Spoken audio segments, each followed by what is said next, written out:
orang kemudian suka nggak suka harus terbiasa dengan digital ya, dengan aplikasi gitu ya.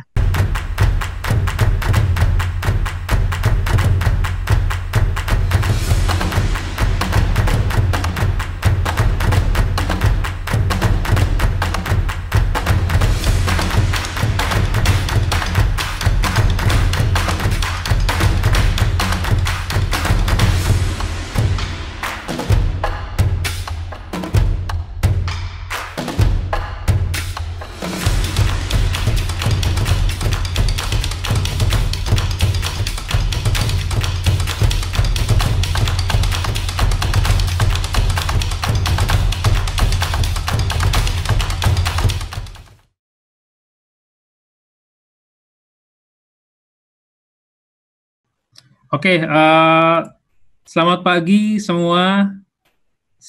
Assalamualaikum warahmatullahi wabarakatuh.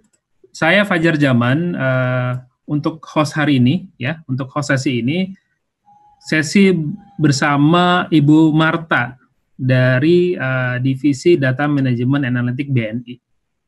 Oke, mungkin saya selamat datang dan terima kasih sudah hadir di acara Future Force Fest 2020 dengan tema Facing the New Normal. Acara ini diselenggarakan oleh IKRA, sebuah platform yang membantu individu maupun korporasi untuk menjawab tantangan bisnis melalui data dan teknologi.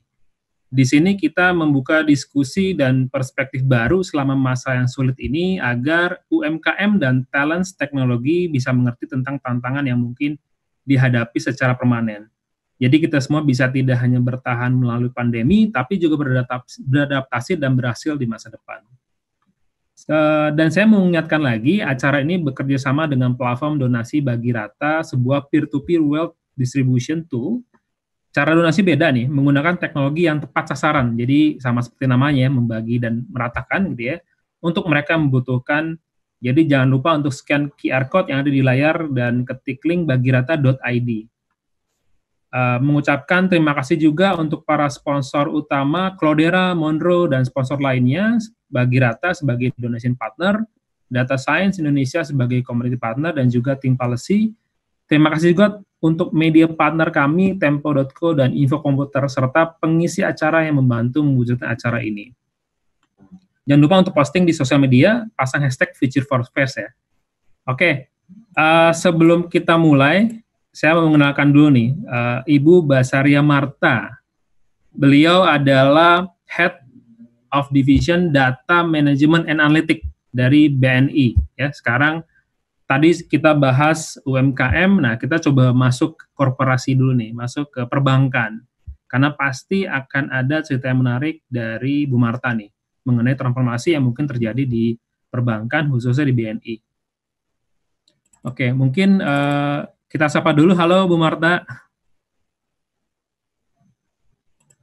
Halo Bu Marta. Halo Fajar. Apa kabar Bu? Alhamdulillah sehat. Fajar bagaimana? Alhamdulillah Ibu Marta. Thank you ya Bu sudah hadir dan bersedia untuk ikut di sesi ini, sesi IKRA Connect gitu ya, bersama partner atau bisa disebut sahabat-sahabat dari IKRA gitu ya. Partner-partner kami yang memang sudah berkomunikasi dengan dengan kami tentang market dan juga industri dynamic Bu ya. Jadi Bu Marta, mungkin saya mau tahu lebih dulu gitu ya tentang Bu Marta, bisa perkenalan sekaligus jelasin apa sih Bu divisi Data Management and Analytics tuh sebenarnya divisinya apa? Nanti kita akan coba diskusi tentang itu juga. Monggo Bu Marta. Ya, terima kasih Mas Fajar. Rekan-rekan yang bergabung di acara ini, selamat pagi, salam sehat buat kita semua. Semoga kita tetap sehat terus melewati pandemik ini dan tetap produktif yang pastinya. Nah, Mas Fajar, kalau bicara mengenai data analytics, sebenarnya kalau dari sisi perbankan, rasanya industri perbankan salah satu yang kaya akan data ya. Selain mungkin kita pasti tahu telco. Nah, di BNI khususnya kami punya banyak data nasabah karena kami punya nasabah yang cukup besar, hampir sekitar 40 juta nasabah. Nah, sehingga di era digital ini, di mana segala sesuatunya itu harus targeted, nggak bisa one size fits all ya.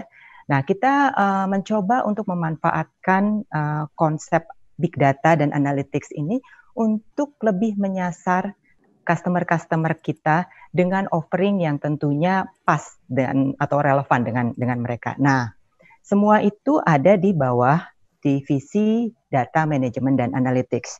Jadi big datanya sendiri kami kelola, kemudian ada data analytics, ada data scientist-nya, dan ada customer insight-nya di dalam satu divisi ini.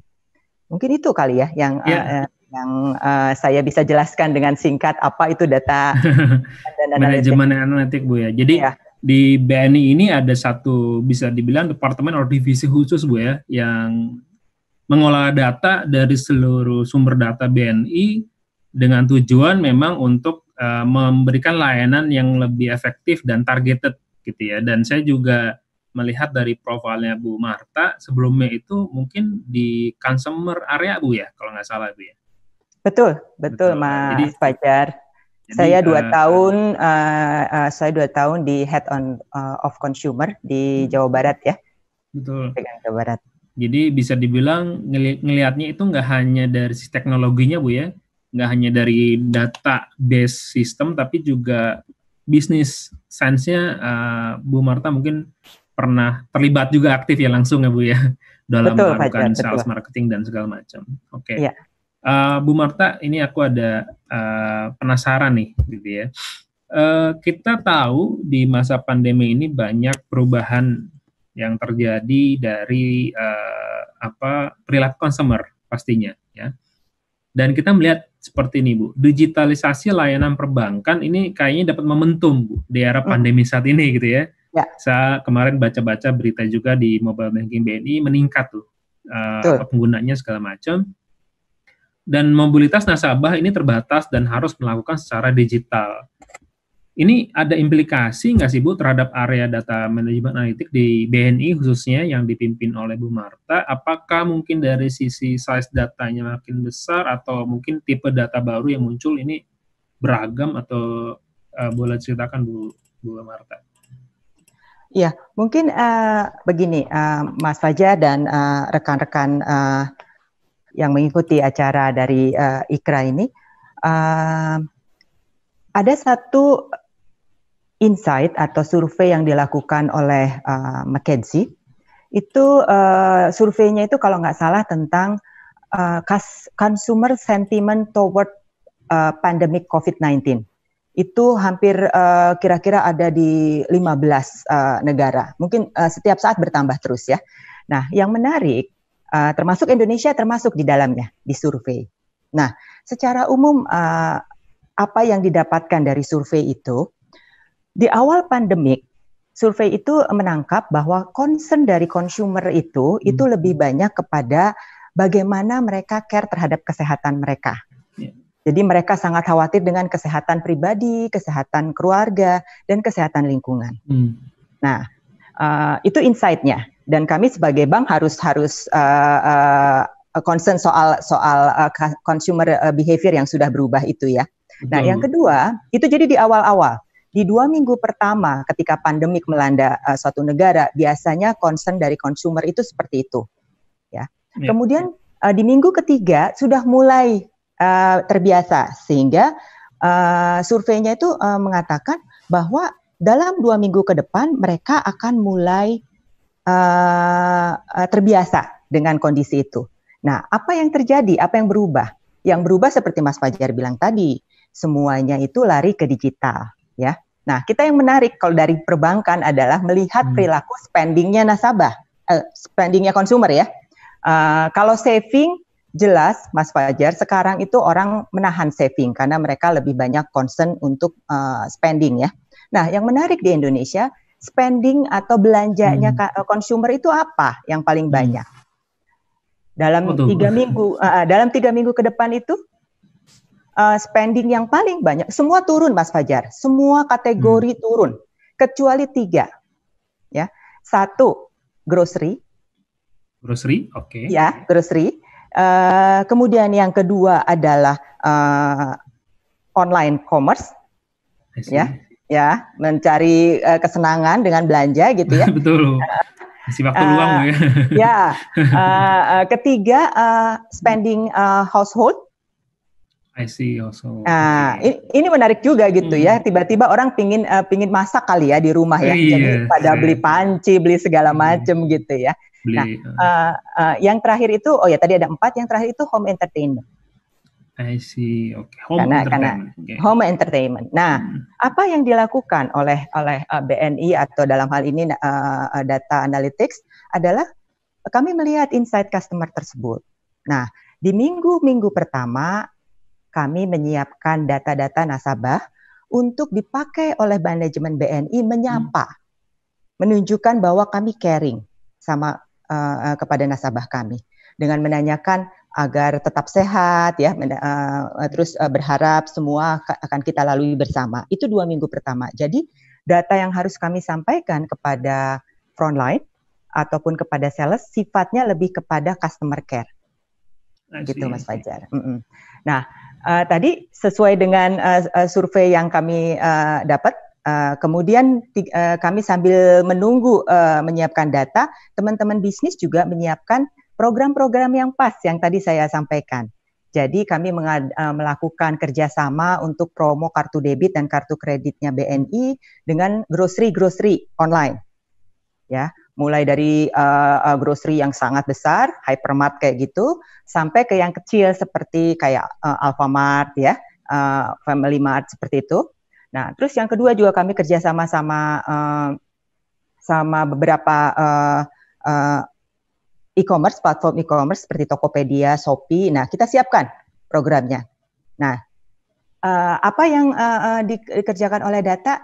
Again, kami menyiapkan customer list atau misalnya customer yang punya behavior sering belanja, yang punya behavior sering beli data. Nah, itu kami siapkan. Lalu kami sampaikan kepada teman-teman di frontline untuk mereka mengedukasi dan kemudian menyampaikan bahwa BNI mensupport dengan beberapa program yang relevan buat mereka. Mungkin itu Mas Fajar apa yang dikerjakan. Itu menarik banget Bu, dari sisi kita gitu ya, sebagai individu juga mengafirmasi gitu ya. Tadi belinya banyak grocery Bu ya. Orang jadi tiba-tiba suka masak deh. Saya kebagian jatah masak kalau nggak buka atau sahur Bu. Nah, harus melihat resep-resep gitu ya, nyari waktu luang, home entertainment gitu ya. Nah ini something yang teman-teman juga kalau misalkan tadi kalau kita nyambung ke UMKM, mencoba untuk expand bisnis ya, mungkin di situasi sekarang ya di 4 tadi Bu ya, yang akan lebih banyak berkembang. Betul. Gitu ya. Apalagi sekarang orang kalau misalkan makan kan konsumsi pasti tetap harus gitu kan ya. Nggak bisa keluar rumah ya, mereka harus grocery lah, mereka harus masak sendiri gitu ya. Kemudian ini mungkin masuk ke tadi sambung juga Bu, peningkatan transaksi digital itu kan meningkat Bu ya. Betul. Pasti ada data baru tuh ya, data yang tadinya kita ngelihat orang harus ke offline, ke cabang. Ini perjalanan itu ada journey of aplikasi itu kan ada tuh, masuk button itu kan ada data baru ya. Dan meningkatkan juga kayaknya meningkat ekspektasi bisnis terhadap data. Karena mereka mungkin expect itu peningkatan data, kita bisa apain tuh datanya ya. Dan menurut observasi saya sendiri Bu, kami dari IKRA melakukan beberapa research juga, di industri secara umum ada perubahan perilaku nih di internal organisasi. Jadi business user, teman-teman dari produk, dari marketing gitu ya, atau dari divisi-divisi lainnya, sekarang banyak penasaran yang namanya data, which is good gitu ya. Dan ingin mengolahnya secara langsung. Ada terminologi self-service analytic. Jadi mereka self-service tuh, mereka bisa akses sendiri. Menurut Bu Marta, apa sih resiko dan potensi yang muncul dari rasa penasaran user ini nih, dari internal organization yang mungkin jadi sesuatu yang bagus Bu ya, atau sebaliknya Bu? Iya, betul, saya sepakat sama Fajar. Ini sebenarnya kondisi COVID-19 di mana kita tidak bisa kemana-mana, ini sebenarnya jadi momentum ya, untuk orang kemudian suka nggak suka harus terbiasa dengan digital ya, dengan aplikasi gitu ya. yang tadinya terbiasa offline, sekarang harus online. Nah, itu juga yang terjadi sebenarnya di sisi bagaimana kami bekerja gitu. Kalau sebelumnya itu segala sesuatu termasuk koordinasi antar unit itu lebih banyak dilakukan melalui tatap muka, maka dengan kondisi kali ini rasanya sulit ya untuk kita melakukan tatap muka. Porsi ya divisi saya aja porsi yang work from home itu udah hampir 70% gitu. Jadi sebagian besar dari tim saya itu ada di rumah, bekerja dari rumah. Nah, terus terang seperti tadi yang disampaikan Mas Fajar, betul sekali kebutuhan terhadap data kemudian meningkat secara signifikan. Karena saya juga nggak tahu apa mungkin karena banyak waktu luang ya, tidak ketemu dengan customer, gitu ya, tidak ketemu dengan partner. Terus kemudian apa nih yang harus dilakukan? Mulai ngutak-ngatik data ya. Nah, divisi-divisi yang lain juga atau unit-unit yang lain juga mulai, wah saya juga ternyata bisa nih. Yang biasanya semuanya itu rely on divisi kami, kemudian udah deh saya dikasih akses aja untuk bisa langsung masuk gitu ya. Kami mau menganalisa ini, menganalisa itu gitu. Nah mungkin tadi karena ada banyak waktu, terus kemudian ngerasa nggak bisa kemana-mana, terus data itu menjadi sangat penting, which is good menurut saya ya. Nah tapi menurut saya ada resikonya, terutama kalau di tempat kami gitu ya. Ketika setiap orang diberikan akses untuk langsung masuk ke dalam database kita, ke enterprise data warehouse-nya kita, tentunya Mas Fajar tahu performance dari sistem akan turun, ya kan, ketika banyak orang. Jadi itu harus kita jaga. Jadi di tempat saya juga itu ada yang namanya data governance. Siapa yang berhak untuk mengakses? Nah, jadi ada level-level kewenangannya gitu. Nah, tapi kami mengerti Mas Fajar bahwa di era sekarang ini kami nggak boleh membatasi gitu ya. Nah, kami punya liaison untuk setiap unit itu. Mereka butuh apa? Kami yang sediakan. Jadi kami setiap sediakan data yang sesuai dengan kebutuhan mereka. Dan kita kan sudah biasa agile lah ya. Jadi teman-teman juga walaupun dari rumah tetap produktif, bisa melakukan pekerjaannya, menyiapkan data untuk teman-teman bisnis. Nah, jika memang data tersebut yang dibutuhkan itu dibutuhkan setiap hari, ya, continue dan menjadi porsi yang dipantau secara periodik oleh manajemen, kita siapkan dalam bentuk dashboard. Jadi dashboard ya. Iya, jadi bisa dilihat bukan hanya untuk hari ini aja, tapi pergerakannya, trennya bisa kelihatan ya. Sebagai contoh, Mas Fajar tadi menyampaikan, kita ingin melihat sebenarnya dengan situasi seperti ini, orang yang datang ke cabang, bertransaksi di cabang itu berapa persen sih menurun, gitu ya? Dan apakah dari hari ke hari ada efeknya ke jumlah orang-orang yang bertransaksi melalui e-channel atau khususnya mobile banking? Nah, kita punya dashboard itu dan kita buat dalam waktu beberapa hari, cepat sekali gitu ya. Nah, itu kami susun dan setiap manajemen juga atau pemimpin cabang bisa melihat itu, Mas Fajar gitu ya. Nah, jadi memang tidak semuanya bisa kami berikan jadi self-service analytics tadi. Boleh dilakukan, tapi mereka mengambilnya dari dashboard. Setelah data-data yang dari dashboard open buat teman-teman bisnis, dan dari situlah mereka melakukan analisa yang sesuai dengan kebutuhan mereka. I see. Jadi teman-teman dari divisi lain itu punya fleksibilitas untuk mengcustomize analisanya atau apa yang ingin mereka jawab gitu ya dari data, tapi dengan dashboard ataupun tempat yang disediakan oleh divisi data management and analytics, Bu ya. Betul, Mas Fajar. Ada sentralisasi, tapi juga mencoba untuk membuat ini terbuka buat divisi lain. Karena ini good ya Bu ya, artinya orang jadinya sadar gitu ya, penting dan data ini bisa dibikin impact-nya buat bisnis apa aja. Harus masuk ke usernya Bu ya. Iya. Oke. Bu Marta, ini kita banyak banget yang mesti bisa kita obrolin nih, cuman mungkin karena sesinya sudah mulai sesinya terbatas gitu ya. Mungkin saya coba rekap tadi dari sisi perbankan, dari sisi customer pasti berubahnya gitu ya. start dari customer berubah, impact juga perbankan atau dari khusus BNI mentransformasi ataupun mencoba mengadaptasi proses-proses di dalamnya, khususnya di bidang digital, Bu ya. Tapi dengan tujuan yang bisa dibilang relatif fundamental sama ya, serve customer better, Bu ya, dengan memberikan layanan dan juga efektif produk. Nah, terus tadi juga menarik karena secara customer engagement yang biasanya orang bisa langsung ke teller, ngobrol, Bu ya, curhat mungkin ya. Sekarang kita harus datengin mereka lewat digital. Dan gimana caranya, nggak ada yang berubah mungkin, nggak ada yang berkurang secara engagement, malah kualitasnya harus ditingkatkan, tapi dengan cara digital, gitu ya. Betul. Dan tadi mengafirmasi juga apa yang kita riset di industri, bahwa ada gerak atau ada tendensi untuk internal organization ingin akses the data, dan ada terminologi yang bisa jadi benchmarking atau self-service analytic. Dan ini pun bisa jadi contoh buat beberapa organisasi lain, Bu ya. Artinya buat yang mau coba untuk melihat transformasi ini dari BNI, yang mana yang efektif, kita bisa jadikan salah satu contoh referensi sukses, gitu ya. Bu Marta, thank you banget waktunya. Sama-sama. Mungkin kita akan foto dulu, Bu Marta, untuk kenang-kenangan nih. Nah, fotonya juga ini virtual nih ya. Jadi nanti ada shadow moderator kita akan foto, dan teman-teman mungkin kalau foto boleh. Oke, mungkin bisa dimulai.